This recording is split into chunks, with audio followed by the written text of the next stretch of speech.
নমস্কার বন্ধুরা, আজকে দেখাবো খিচুড়ি করা। গোবিন্দভোগ চাল দিয়ে খিচুড়ি করব। যেহেতু আজকে সরস্বতী পুজো, আজকে নিরামিষ, তাই খিচুড়িই দেখাবো। দেখো খিচুড়ির জন্য কি কি লাগছে। এখানে আছে ফুলকপি, আছে মটরশুঁটি,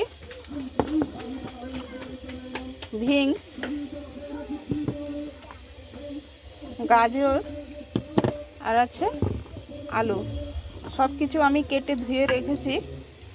আর এখানে আছে মুগ ডাল।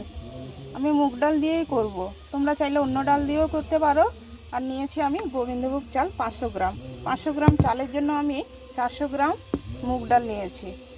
মুগ ডালটা আগে ভেজে নেব।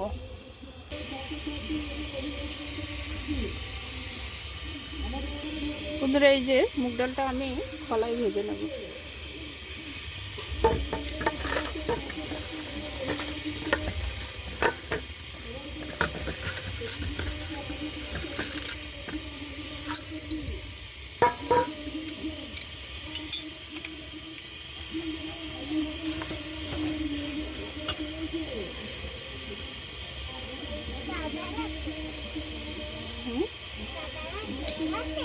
ডালটা ভাজা হয়ে গেছে, এবার গরম জলে দিয়ে দেবো।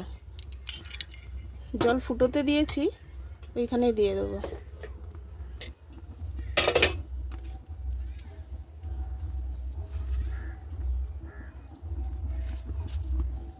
এবার দিয়ে দেবো গোবিন্দভোগ চালটা।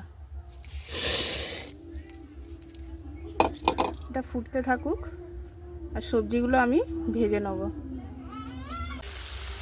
বন্ধুরা, সব সবজিগুলো ভাজা হয়ে গেছে, এবার দিয়ে দেবো। সে খিচুড়ি ফুটাতে দিয়েছি, ওইখানেই দিয়ে দেবো। আর ফুলকপিটা আমি লাস্টে দেবো, কারণ ফুলকপিটা একসঙ্গে দিলে ঘেটে যাবে।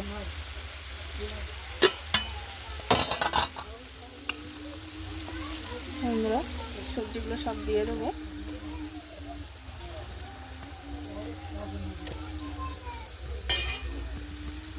বন্ধুরা, ওই সবজি ভাজার তেলে দিয়ে দেব তেজপাতা আর শুকনো লঙ্কা।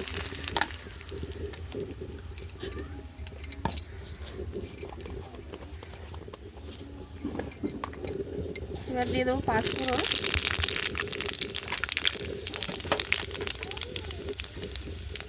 দিয়ে দেবো আদা বাটা।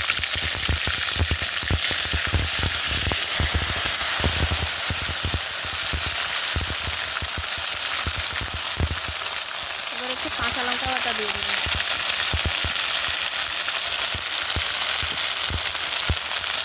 আর দিয়ে দেবো হলুদ গুঁড়ো।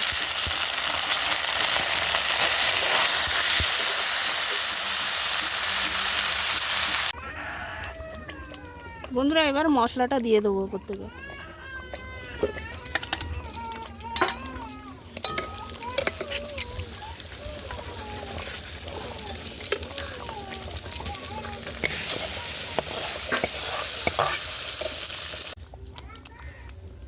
বন্ধুরা, খিচুড়িটা হয়ে এসছে, এবার দিয়ে দেবো স্বাদ মতো লবণ,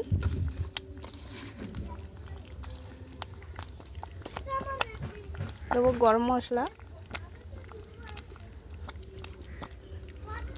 আর দেবো ভাজা মশলা, দেবো একটু আগুর, আর দিয়ে দেবো ওপর থেকে ঘি।